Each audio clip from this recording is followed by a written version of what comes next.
کیا عاجزی اور انکساری تھی نبی کریم علیہ الصلوۃ والسلام کی ذات عالیہ میں۔ بکریوں کا دودھ خود دوتے ہیں، کپڑے پھٹ گئے خود سیتے ہیں، جوتا مبارک خود گانٹتے ہیں،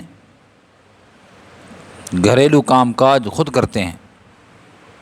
ایک موقع آیا نا کہ کہیں گئے ہوئے تھے، کام سونپے گئے، اللہ کے نبی صلی اللہ علیہ وسلم نے فرمایا جنگل سے لکڑیں اکٹھا کرنا مجھ محمد کا کام ہے۔ کسی نے کہا بھی حضرت آپ کیوں زحمت کرتے ہیں؟ اللہ کے نبی نے فرمایا میں بھی ثواب کا حقدار ہوں، میں بھی ثواب چاہتا ہوں، میں بھی آپ کے ساتھ ملنا چاہتا ہوں، مل جل کے کام کرنا چاہتا ہوں۔ یہ امت کو ترغیب دینا تھی میرے پیارے۔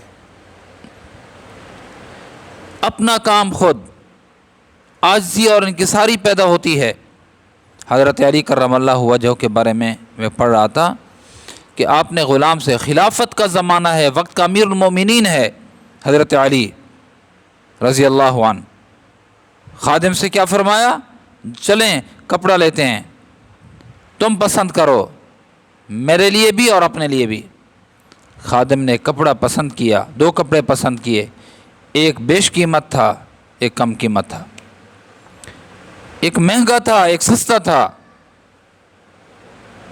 وہ خرید کے لایا تو حضرت نے فرمایا یہ دو مختلف کیوں؟ کہ حضرت جو قیمتی ہے وہ آپ کے لیے ہے، آپ امیر المومنین ہیں، اور میں نوکر ہوں، خادم ہوں آپ کا، جو کم قیمت ہے وہ میرے لیے ہے۔ حضرت نے بیش قیمت، اچھی قیمت والا اس خادم کو دے کر فرمایا اب ہم تو بوڑھے ہو چکے ہیں، تم جوان ہو، جوانوں کو اچھے لگتے ہیں نئے کپڑے، اچھے کپڑے، قیمتی کپڑے، ہم بوڑھے ہیں، ہمیں سستا والا دے دو۔ سستا والا خود لیا، زیب تن کیا، اور مہنگے والا خادم کو پہنایا، خادم کو سلوایا اور پہنایا، اور امت کو درس دیا کہ عاجزی اور انکساری یوں ہوتی ہے۔ اسلام نے ہمیں یہ تعلیم دی ہے کہ جو اپنے لیے پسند کرو، خادموں کے لیے بھی وہی پسند کرو، دوسروں کے لیے بھی وہی پسند کرو۔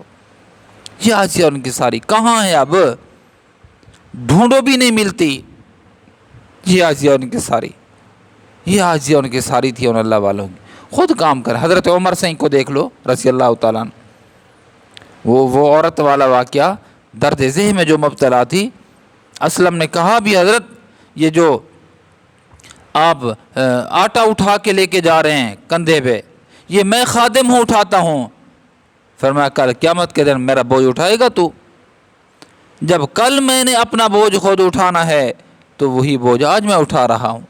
یہ عاجزی اور انکساری حضرات صحابہ کرام میں نظر آتی ہے، پیارے پیغمبر صلی اللہ علیہ وسلم میں نظر آتی ہے۔ وہ مشعل راہ تھے ہمارے لیے، اللہ کے نبی ہوں، اسوہ حسنہ تھے۔